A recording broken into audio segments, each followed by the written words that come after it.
Today I want to share with you a super easy and fun DIY project with you using Mod Podge to transform your printed graphics or photos into a film that you can incorporate into any of your paper crafts. This is a graphic that I printed from my Etsy store on a LaserJet printer on regular computer paper. And then I'm getting out my Mod Podge mat. You can use a gloss also. Just be mindful when you're finished your project, it's going to have more of a glossy finish. And I'm just pouring it onto that graphic and evenly spreading out that Mod Podge across that whole piece of paper, covering that graphic completely. My laser printer only prints with black ink. If you have a color laser printer, it will work fantastic. This will also work with an inkjet printer, but it is a little bit more tricky and it might take a little bit of trial and error to perfect it. I've put that first coat of Mod Podge across that whole graphic. You want to make sure that you can get it as even as you can, set it aside and let it dry. Now this is dried. It took a couple hours and I'm now going to put on a second coat, evenly distributing it again right out to the edges of your graphic, trying to get it as smooth as you can. This is just one of the numerous ways that you can use Mod Podge to transfer graphics and photos. On my channel, you're going to find so many techniques to experiment with, and this happens to be one of my favorites, especially for jazzing up my junk journaling projects. The trick to mastering this technique is to have a smooth application of the Mod Podge. You can accomplish this by using only a brush, or if you prefer, you can use a credit card. Simply glide it over the surface to ensure there's no bubbles or uneven spots on your project. Now that's the second coat done. I've done a really nice job smoothing it out. There's no wrinkles or little bumps. We're going to set this aside and allow it to dry. The drying time may depend on your weather or your humidity, but typically it takes a couple hours and that should do the trick. Once it's dry, we're ready for our final coat, the third one. Just like before, we're going to take our Mod Podge right to the edge of the graphic and evenly spread it across the paper, ensuring that there's a nice smooth finish. The third coat of Mod Podge is now completely dry and it's time to grab our sharp scissors and cut out these butterflies from the paper. Now I'm not going to trim right along the outside edge of the butterfly. Leave some extra paper around it for now. We're going to clean that up later.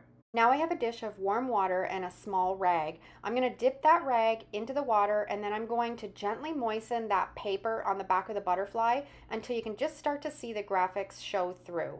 Now we're going to take our fingers and gently remove the paper, starting in the middle and gradually work out to the edges. If you add too much water, it's going to soften that Mod Podge. So you just want to put on enough so you can just start to see the graphics show through, and as you rub, that paper is going to roll off. If you've been following along here on my channel, you've seen me do this technique, making signs. It's basically the same technique, rubbing off that paper, leaving that graphic underneath, but instead, we have that film of Mod Podge.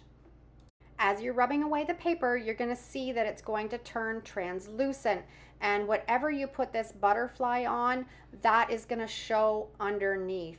This is why I love it for junk journaling, because you can put it underneath a book page or a piece of scrapbooking paper, and that color or that image is going to show through on that butterfly. As you're rubbing the paper away, you can feel it underneath your fingers when you've got it all cleaned off. And I'm just going to work away on the rest of these butterflies.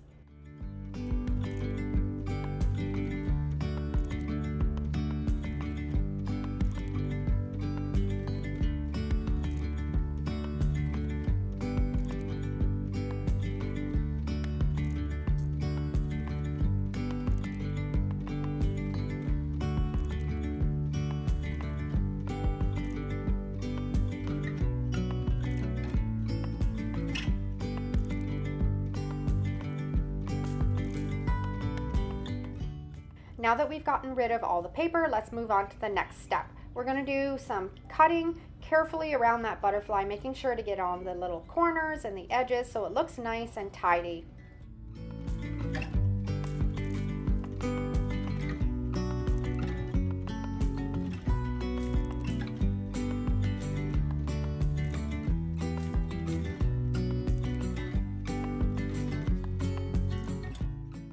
Now it's time to add these beautiful butterflies to our DIY projects. You have a few options for attaching them. You can use a glue stick, or you can use some more Mod Podge, or you can use any type of crafting glue. The wonderful thing about this technique is when you place these butterflies on various types of paper or materials, you're going to be able to see them shining through, and that's the one thing I absolutely love about this method. Once you're done with these butterflies, you're going to notice that one side has a matte finish and the other has a shiny appearance. It's completely up to you. You can decide which one you prefer and then glue it down that way, either having the matte side facing up for a subtle effect or the glossy side facing up for a more vibrant look. I love the way that these look on top of an old book page. Now, another fun aspect of this project, these butterflies can also be used as window clings. Simply take the shiny side, press it against a glass surface, and it's going to stick on right away. This technique is so fun for kids to play around with. Personally, I'm excited to add these into my junk journal. I've been working away on this, and I think this is going to be a nice finishing touch on some of my pages.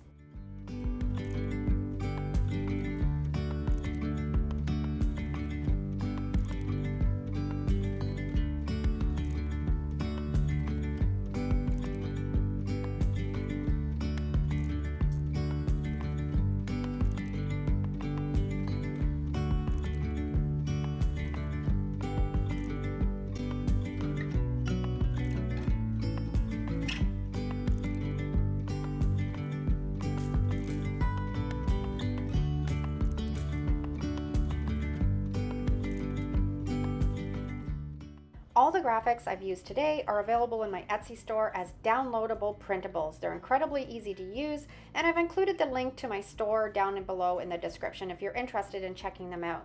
If you haven't tried this technique yet, I highly recommend it. Give it a go with your kids or your grandkids. It's an absolute blast. Thanks for watching, and I hope you're having a wonderful day. Stay tuned for the next video, and if you enjoyed this one, I'm confident you're going to love the next two as well. Take care.